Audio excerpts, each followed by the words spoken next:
Hello everybody, today's video is going to be a demonstration of this British standard security control burglar alarm panel. Again, this was something else from the tip, but the alarm companies, I know one of them does, one of my local alarm companies always dumps the stuff in the tip. Some companies have a company bin and some take it the tip, and this was in the tip. What can I say about it? I don't know, we run out of things to say on camera sometimes.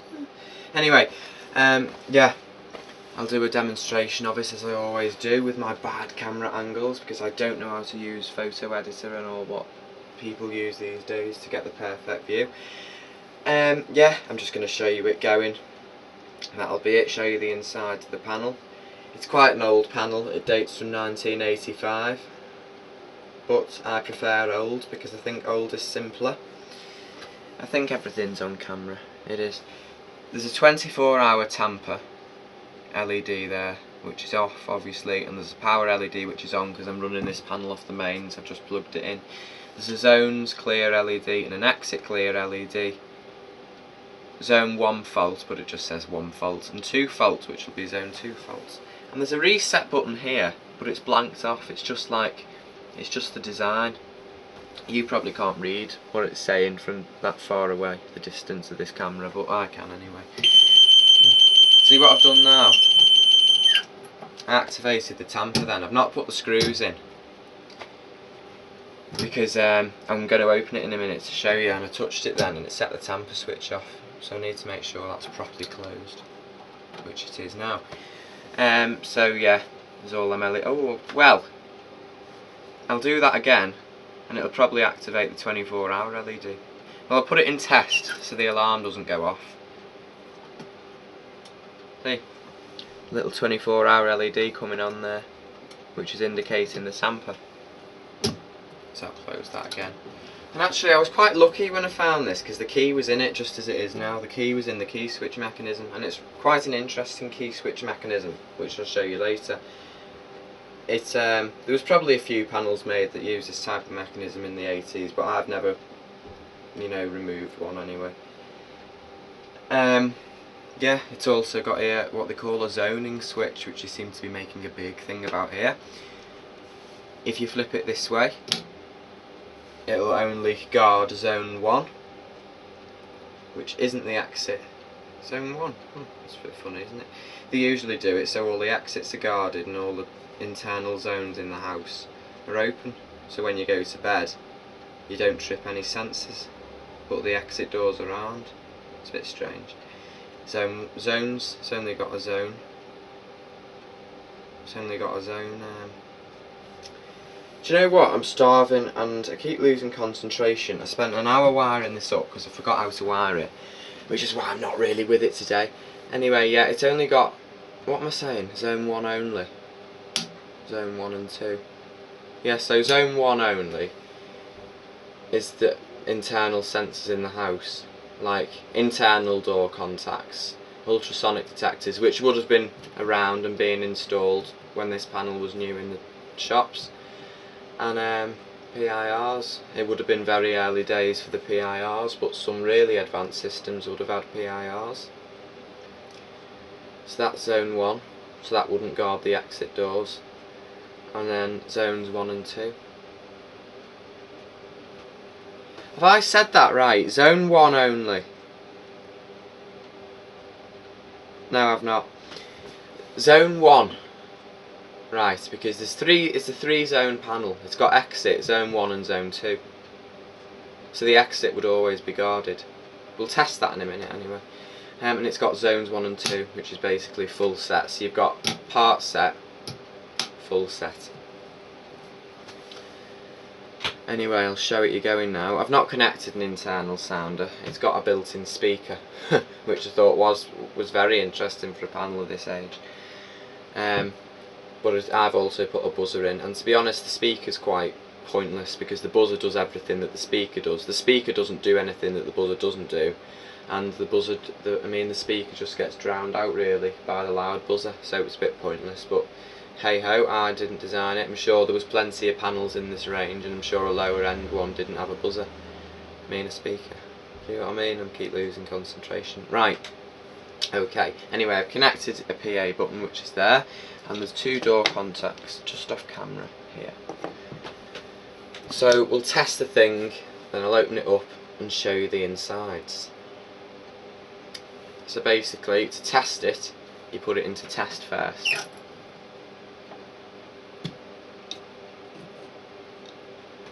And that then lights up the zone's clear LED, because all the zones are clear. So say like you'd left a window open or something, that LED wouldn't be lit, and you'd go round making sure everything was clear until that LED was lit, which would then indicate the panel was ready to be armed.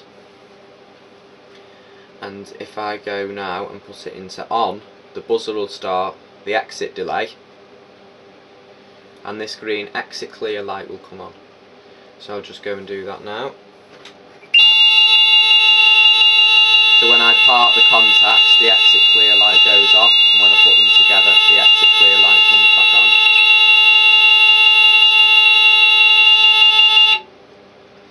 And it's now armed. I've got the entry delay and exit delay set very short, because obviously I'm just demonstrating this, so I don't want to be waiting a long 40 seconds or whatever just sitting here with you. Right, okay, so it's armed now. So if I part these contacts, the exit clear light will go off, and it should start the entry delay, which is the pulsed buzzer. So if I then turn this off, it turns the alarm off. So now what we'll do, as I always do, we'll simulate a break-in. I'll open the contacts and I won't turn the panel off, and that will put it into full alarm. So we'll just do that now. So obviously we're going to have the exit delay again.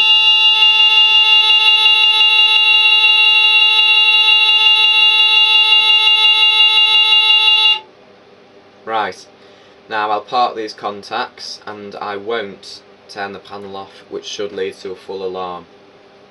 A full alarm consists of the speaker ringing inside and a continuous buzzer. Is that speaker? Yeah, speaker. The speaker does the alarm tone and the buzzer rings continuously, but you can't really hear the speaker because the buzzer drowns it out, as I said before, but I'll show you anyway. So what have I done now? Is it on?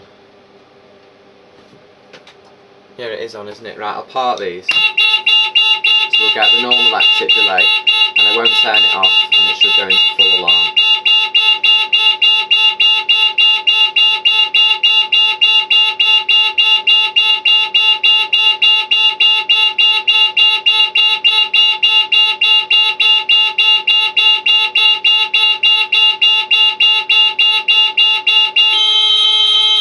It's now in full alarm with the speaker ringing and the continuous buzzer.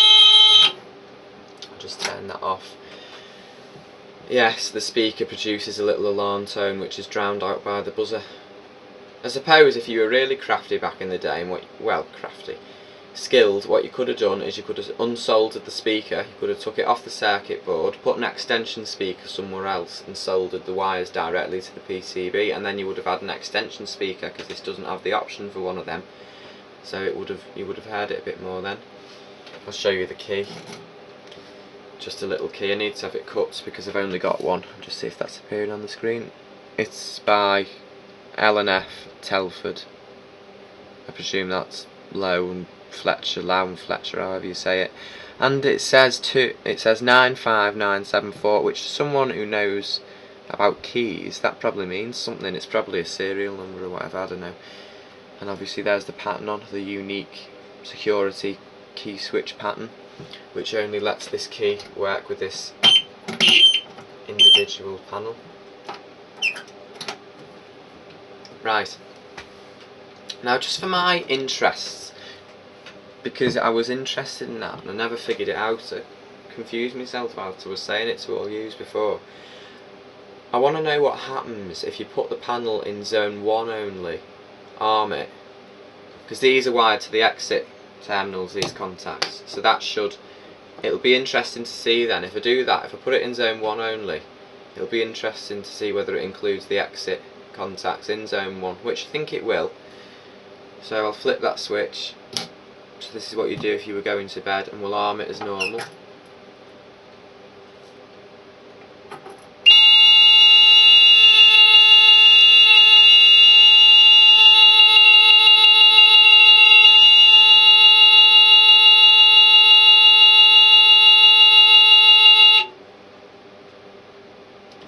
Right, that's now armed, so I'll open these contacts.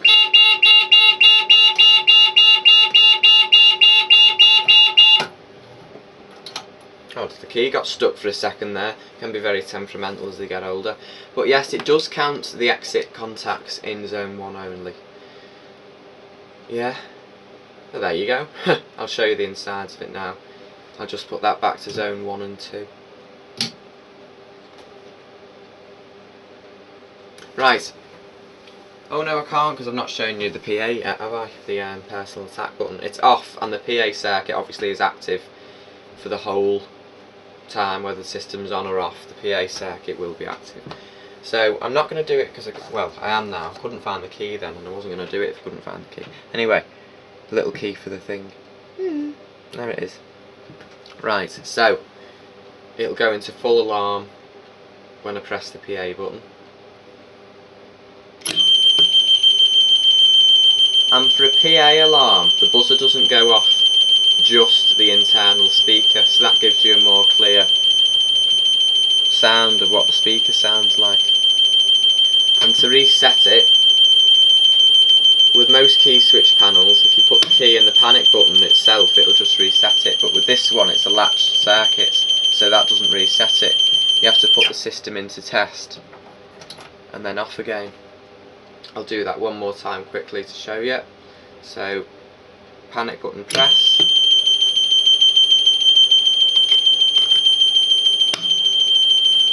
reset there, into test, and then off. Right, I'll show you the inside of it now. And I'll put it into test when I do, because otherwise it'll go into tamper.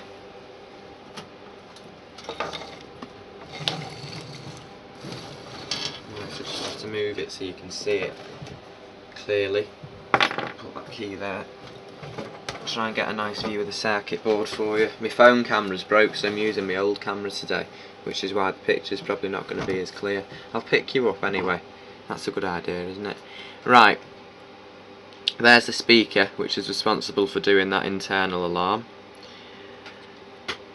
There's a little wiring diagram, so if anyone wants to read that, I'll try and move I can't move them cables out of the way because you have to read it through all the cables.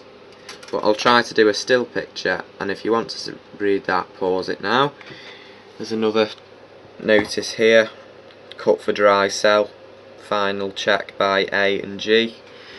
Nothing new, a transformer, and I've reused this wire. That came just cut because the plug's there, so I just put a plug on the end. So the installer used that wire to power it by the mains, which I'm not too bothered because I'm only using it temporary to show you, but that's a massive fail because this is a metal panel and therefore it needs to be earthed, and this is only twin flex. There's only a live and neutral coming out the end of that. And there's 3 fuses there, outside, inside and power. Outside will be the outside bell, inside will be the inside bell, and power will be power.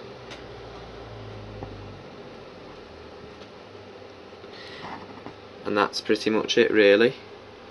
There's a little, well it's not, but I don't know anything more. There's all sorts of capacitors here and things that other people know about. There's a little tamper switch. And here's the interesting key switch mechanism. The top is off. That makes sense. The top part there is off. That micro switch or reed switch, I think it's micro switch. The micro switch is off, this top one. And this bottom one, which for some reason is significantly yellowed even more, which doesn't really make sense because they've both not been exposed to the sun, but that's gone really yellow and that hasn't for some reason. It's not picking it up on camera though. This one is on, so that is the panel being armed. And the way this works, when you turn the key, it moves this little arm. It's like a locker key mechanism for a locker at a school or something like that. It's a little metal arm or a post box. So when you turn this little metal arm to off, it's probably going to put it into tamper now. But when I do that, it clicks the micro switch into off. See, there's a speaker ringing. When I put it into test, the arm comes out the micro switch and it's in test. So test must be like the fail safe, if you like. If no switches are pressed in, it goes into test. and obviously I can manually move that with my hand. It will do the exact same thing. I like that mechanism. I think it's quite durable, because some of the other key switch ones where the wires were actually soldered onto the key switch barrel, they are a bit temperamental. And the bottom one here is arm, and that activates the buzzer as well as the siren. I mean the speaker, because it's gone into full alarm. What I've just noticed, which I didn't notice before, there's a little LED there, and I don't know what that means, because it's on the inside of the case, so you wouldn't see that. The customer wouldn't see this LED, because obviously the cover would be closed. I don't know what that does, but when I press the off button, it doesn't go off, but when I press the on button, the LED starts blinking like that. So I don't know if that means system setting or something, or it means something to the engineer anyway. So I'll plonk you back down and we'll close it up. Obviously there's just the 2 normal leads for the backup battery, there's nothing special there. So we'll get this nicely back onto view and we'll put it in the off position. And obviously it's not going to tamper now because the cover's closed. So that was just my little demo for you of the... I'm trying to stand that up nice for you. There you go. What a lovely thumbnail. I only learnt what thumbnail meant the other day and someone told me. Clickbait, all these popular words. Right, anyway, sorry about that. There we go. There's the key switch alarm panel. And that's why I do videos of a lot of old stuff, really, because I don't get modern technology. It's you know, it's interesting. I get stuff like alarms and things like that, and how tellies work, but I'm useless on smartphones and things like that. So just goes to show, doesn't it? It's what you know. Anyway, there's the British Standard Security Control burglar alarm panel. And you know what? I'll give you the model, because if I don't, someone will ask. It's model BS80 Super. There you go. Right. So I'll leave you now with that lovely picture. So thank you for watching this demonstration, and I'll see you on the next video. Bye for now.